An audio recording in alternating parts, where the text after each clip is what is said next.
Bien, pues en este día tenemos la oportunidad de platicar con Ina Finogenova, periodista, conductora de programas. Usted puede verla en Canal Red. Es un canal muy especial, con mucha información y con muchas posturas analíticas e informativas desde España y también en Caras y Caretas desde Uruguay. Ina, buenas tardes.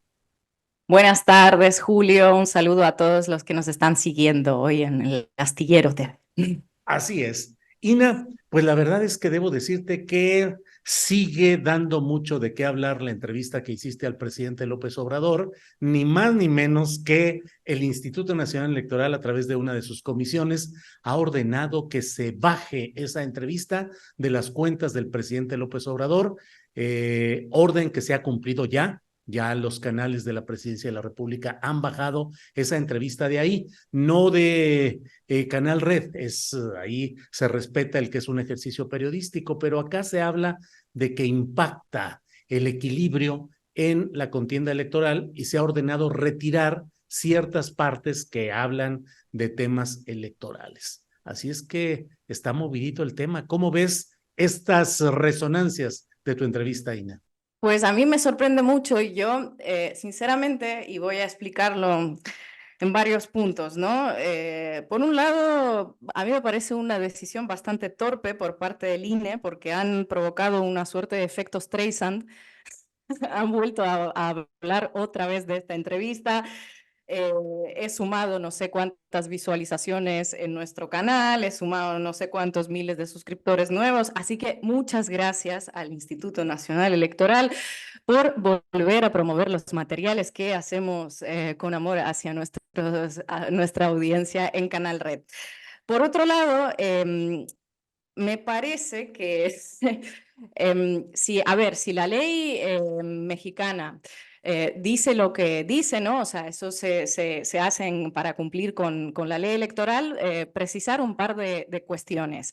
La entrevista se grabó antes del inicio de la campaña electoral y se emitió antes, tanto en Canal Red como en las redes de Andrés Manuel López Obrador. Es verdad que en el canal de YouTube de Andrés Manuel López Obrador tuvo más visualizaciones, tuvo como 3 millones y nosotros apenas tenemos 1.600.000, con lo cual espero ahora que la bajen, que a un medio que vive gracias a la monetización y a las donaciones de los suscriptores le viene bien que solo esté ese contenido subido en un lugar. Pero, ¿qué es lo que habría que mirar aquí, no? En mi opinión, en mi humilde opinión de una persona que no es ciudadana mexicana, que ha ido a hacer su trabajo, ha pasado un mes y ha hecho, no sé, 18 contenidos más. Eh, Esa ley se aplica igual hacia todos porque nosotros hemos estado un mes hablando sobre una guerra digital en contra de una candidata presidencial que es Claudia Sheinbaum. Hemos estado meses hablando sobre las etiquetas narcopresidente y todas las demás etiquetas, no sé, 800.000 tweets que se viralizan en redes sociales. ¿Alguien ha averiguado quién está detrás de esta campaña? ¿Alguien ha averiguado quién ha financiado todo esto? ¿Hay algún tipo de resolución judicial para borrar estos contenidos de redes?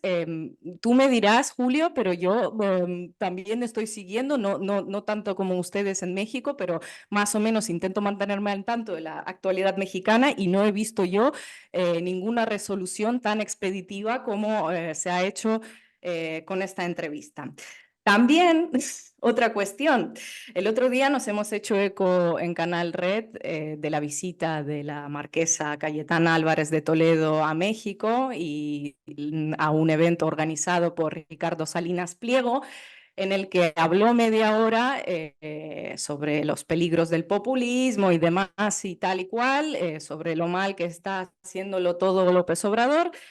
Y habló de Xóchitl Gálvez, la llamó una mujer valiente, básicamente hubo una sugerencia a los jóvenes mexicanos para que la voten ¿Eso que no es hacer campaña a favor de una candidata? Con eso no hay ningún problema. Además, y eso en México no he visto que se nombre mucho en medios que han promovido este discurso, esta señora es una franquista, o sea, es una fascista, o sea, ni siquiera estamos hablando de extrema derecha. Esta señora ha llamado terrorista al padre de Pablo Iglesias, que ha luchado toda la vida contra la dictadura de Franco y ha tenido una serie de declaraciones que dan vergüenza ajena. Entonces la llevan a México, le ponen un escenario enfrente, la presentan como la intelectual más sagaz de América Latina para que hable pues lo que ha dicho sobre el presidente y sugiera a la candidata que la gente voten bien, ¿no? Que la gente voten bien, en palabras de Vargas Llosa.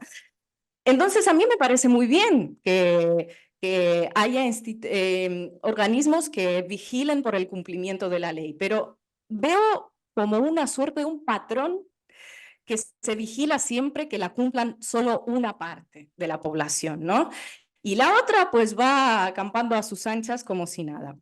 Y por último, también otra cuestión que me parece muy interesante, he preguntado al equipo de redes sociales del presidente si les había pasado esto antes y me han dicho que en los últimos 4 años, por quejas de PRI y el PAN o el PRD, el INE ha determinado, ha ordenado bajar más de 40 contenidos de las redes sociales. O sea, esta entrevista viene a ser como el último episodio, ¿no? En toda esta guerra. Y yo me pregunto, ¿y por qué tanto miedo, no? ¿Por qué tanto miedo a esta entrevista? No dice tampoco nada extraordinario. Dice que Claudia Sheinbaum es una mujer preparada, que habla inglés y después habla de puras estadísticas, del crecimiento de empleo, etcétera, etcétera, que son las partes que le han pedido que elimine. Entonces, que dan miedo sus redes, que son mucho más populares que ciertos medios de información, que calan más, que tienen más alcance. Yo creo que hay una parte también de esto, ¿no? En todo este juego. En fin, a mí, como alguien que, ya sabes tú, que tiene un pequeño canal de YouTube y a quien le importa sumar visualizaciones, pues no me parece tan mal que esa entrevista esté disponible solo en Canal Red. Pero dado el contexto, me parece también un acto de censura. Claro. Ina, certeramente dices esa diferenciación de posturas respecto a estos actos de aplicación, entre comillas, de la ley en ciertos segmentos solamente y en otros la proliferación de estas narcoetiquetas que siguen adelante, que siguen con una fuerza y con una inversión económica enorme, pero salvo algunos especialistas particulares en redes sociales que están aportando algunos datos, salvo eso, en general las autoridades, la institucionalidad electoral mexicana no está haciendo nada para que las redes sociales estén inundadas de estos mensajes que tratan de fijar las narcoetiquetas de narcopresidente AMLO, narcocandidata Claudia, y que han estado de manera sostenida durante semanas como las tendencias dominantes en particularmente en X, antes Twitter. Y por otra parte, este episodio reciente de el ordenar que se baje en ciertas partes de esta entrevista implican otra parte de una narrativa que está siendo ya instalada, que es la de tratar de ir conjuntando hechos y circunstancias que apunten a la anulación de los resultados electorales. De manera explícita, varias personas han estado fomentando, primero, el que haya, lo ha dicho el ex canciller mexicano Jorge Castañeda, una guerra sucia, ha dicho, pero sucia en serio, con chismes y con todo lo que sea necesario. Y ahora, un expresidente del INE, entonces, Instituto Nacional, del IFE, perdón, Instituto Nacional Electoral, que fue el responsable histórico del fraude de 2006 contra Andrés Manuel López Obrador, Luis Carlos Ugalde, a quien motejan como Luis Carlos Ufraude, ha dicho que dado lo que está sucediendo, no se podrá reconocer el eventual triunfo de Claudia Sheinbaum. Ahí va esa narrativa, en pos de la anulación electoral por la vía judicial que la ha denunciado ya el propio presidente López Obrador. ¿Qué opinas, Ina? Pues fíjate, a mí cuando lo hemos comentado tú y yo hace unas semanas, me sorprendió, me impactó esa lectura que tuviste y luego lo empecé a ver desde este punto de vista y la verdad que sí, que sería ingenuo pensar que después de 6 años de la oposición de derechas no estar en el poder, vayan a aceptar tan fácilmente estar en la oposición otros 6 años. Entonces estamos viendo como esta nueva forma, no sé cómo explicarlo, una nueva forma de golpismo quizá, electoral, ¿no? Antes hacían golpes de Estado directamente, con alguna connivencia de algunos organismos internacionales, con otros países, lo hemos visto en América Latina, pero si lo hemos visto en América Latina, ¿cómo vamos a pensar que no lo van a intentar en México? Y yo lo que estoy viendo, sinceramente, en las últimas semanas, desde que lo comentaste tú en un programa que hicimos juntos, es que efectivamente hay una sensación de que Xóchitl Gálvez no va a sumar más votos de los que ya tiene, ¿no? La brecha entre, según nos dicen las encuestas, es bastante grande. Las encuestas pueden equivocarse, obviamente, pero no creo que hasta tal punto como para que la ganadora salga Xóchitl Gálvez. Entonces, mi lectura es que ellos están notando cierto, o sea, están aceptando de alguna forma el hecho de que, vale, no va a salir presidenta, no va a ganar, no puede sumar más porque es, bueno, tenemos lo que hay. Entonces vamos a intentar embarrar toda esta campaña desde antes de que se celebren las elecciones para que el nuevo sexenio arranque ya con ese halo de duda, con ese halo de sospecha y podamos por ahí, con alguna colaboración, primero, de grandes poderes económicos y segundo, de quizás algunos organismos internacionales que ya hemos visto cómo ayudan a avalar determinados golpes de Estado, bueno, pues a ver si de alguna forma podemos revertir la voluntad popular, que esto es lo que efectivamente parece estar pasando.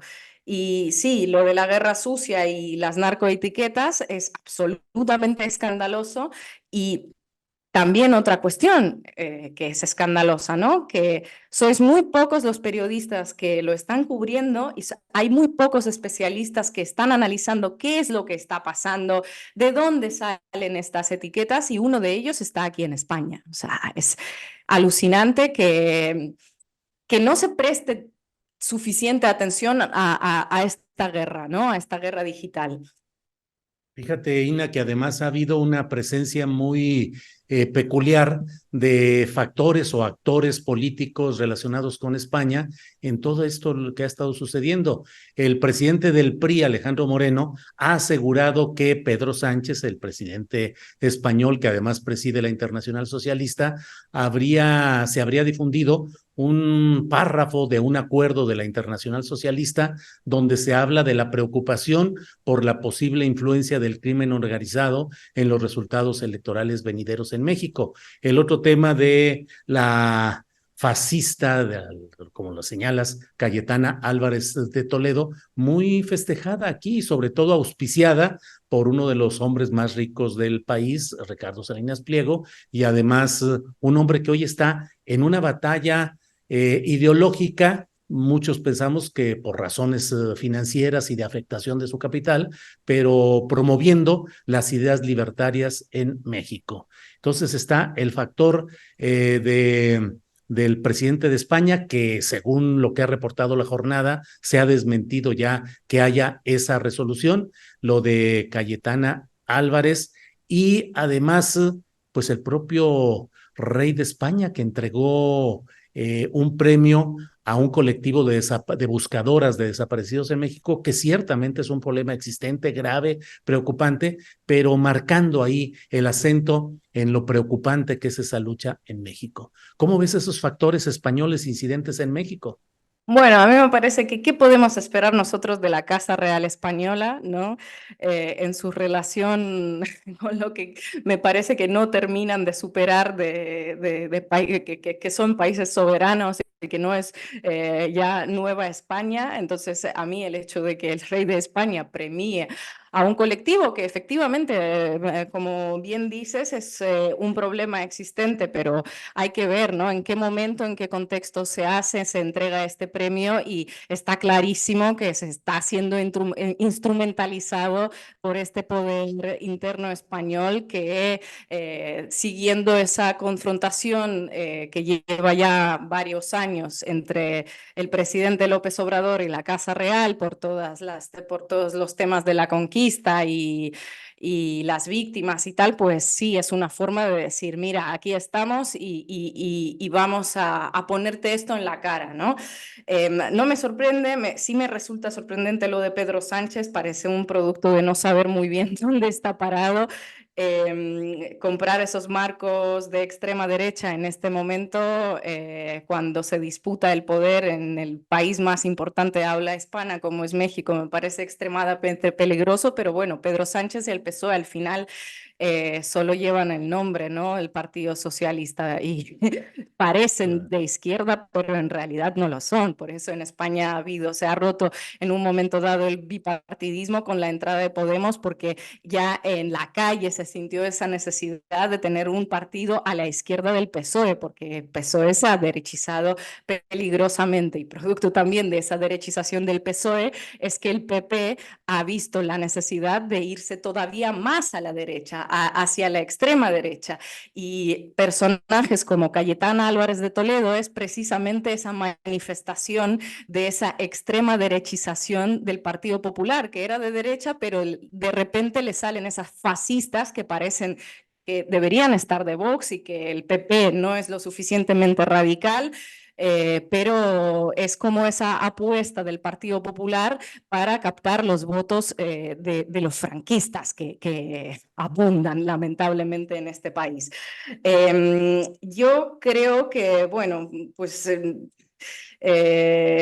me parece extremadamente peligrosa esa participación de España y esa forma de entrar en la campaña electoral de México, pero digamos que no me sorprende el lado que está tomando la parte por la que está entrando tanto la Casa Real como fascistas varios, que aquí nadie se los está tomando en serio, entonces van a dar conferencias y sentar cátedra a América Latina.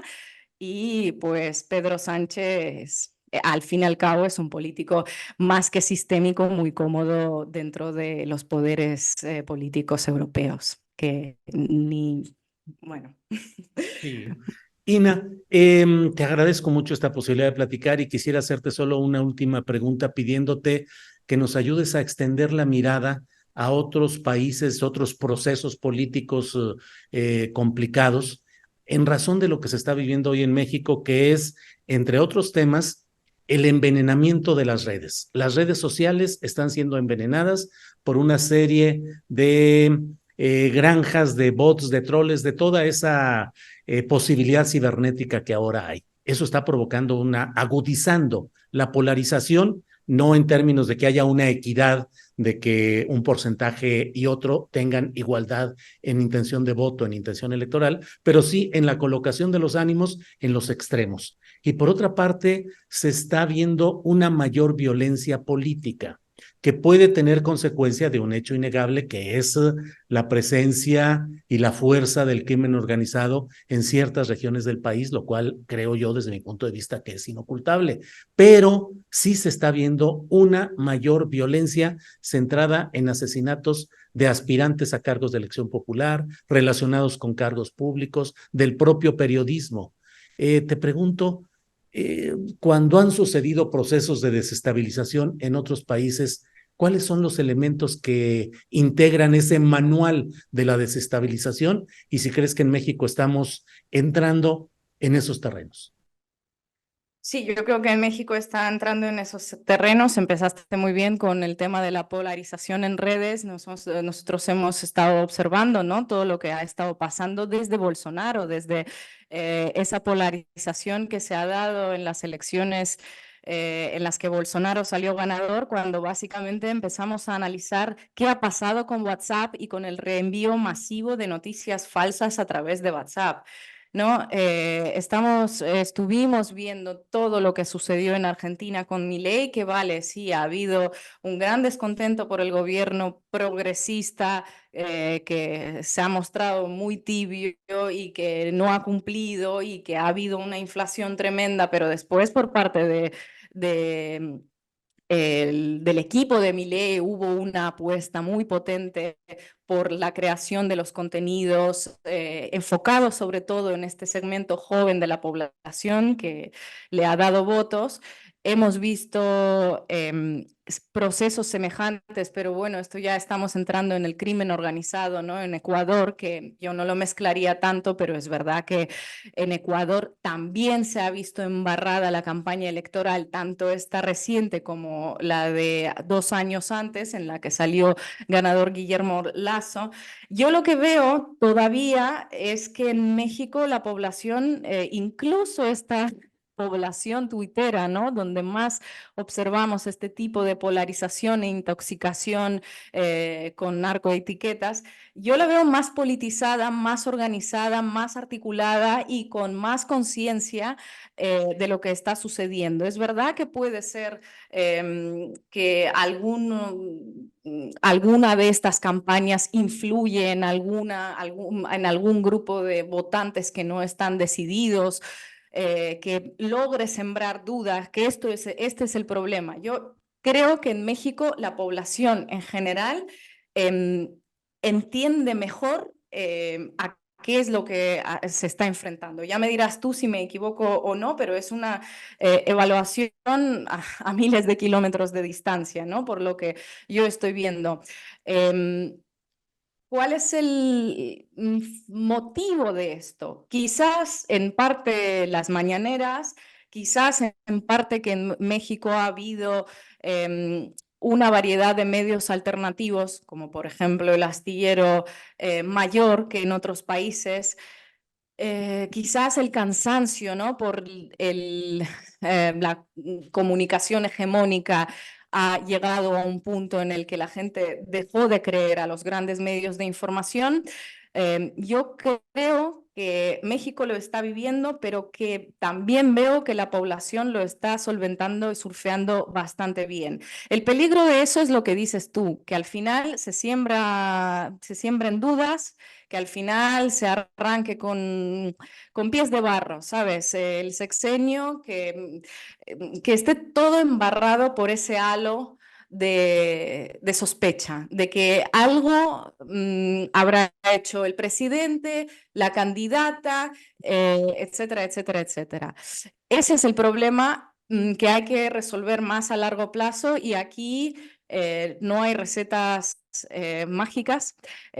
Aquí en España también estamos peleando contra ese poder mediático absolutamente corrupto que está y fíjate que todavía es el único país de Europa que más o menos no está votando así abrumadoramente por la extrema derecha. Esta ola se está conteniendo, pero no hay recetas mágicas. La apuesta es medios de información independientes y contrahegemónicos.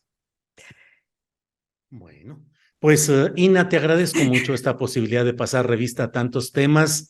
Efectivamente, coincido en que en México pareciera que no está influyendo tanto y de manera tan marcada esa guerra en las redes, pero evidentemente creo yo que la virulencia, la conjunción de factores de poder que tratan de frenar este proceso van a aumentar conforme pasen los días y conforme se acerque la fecha exacta de la jornada electoral.